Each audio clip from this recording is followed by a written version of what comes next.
আজ দেখাবো দই ইঁচড়। চলুন দেখে নিই। সামনে রয়েছে লাল আর সবুজ ক্যাপসিকাম। প্রথমে ইঁচড়টা একটু সিদ্ধ করে নিচ্ছি, তারপর কড়াইয়ের মধ্যে জিরে, শুকনো লঙ্কা, এলাচ, দারচিনি, তেজপাতা ফোড়ন দিয়ে আলুগুলোকে দিয়ে দিলাম।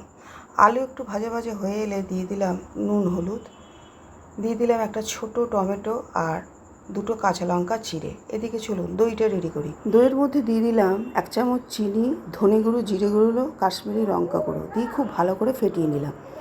এরপর ওই ভাজা আলুর মধ্যে দিয়ে দিলাম আদা, টমেটো, কাঁচা লঙ্কা আর একটা এলাচ আর একটা দারচিনি বাটা। এরপর দিয়ে দিলাম 1/2 চামচ মতো হিং আর সিদ্ধ করা ইঁচড় দিয়ে খুব ভালোভাবে নাড়াচাড়া করব। নাড়াচাড়া করার পর দিয়ে দিলাম ফেটানো দই আর ক্যাপসিকাম। এবার আবারও নাড়াচাড়া করে একটা ঢাকা চাপা দিয়ে দেব।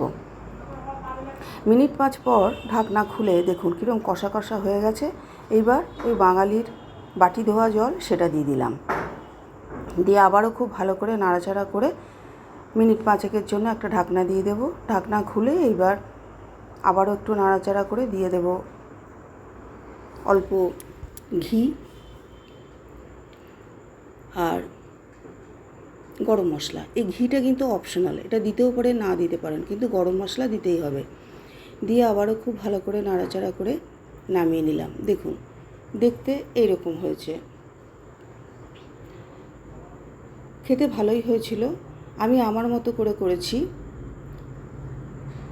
তাই আপনারাও করুন, খান, আর সবাই এই গরমে ভালো থাকুন আর বেশি বেশি করে জল খান।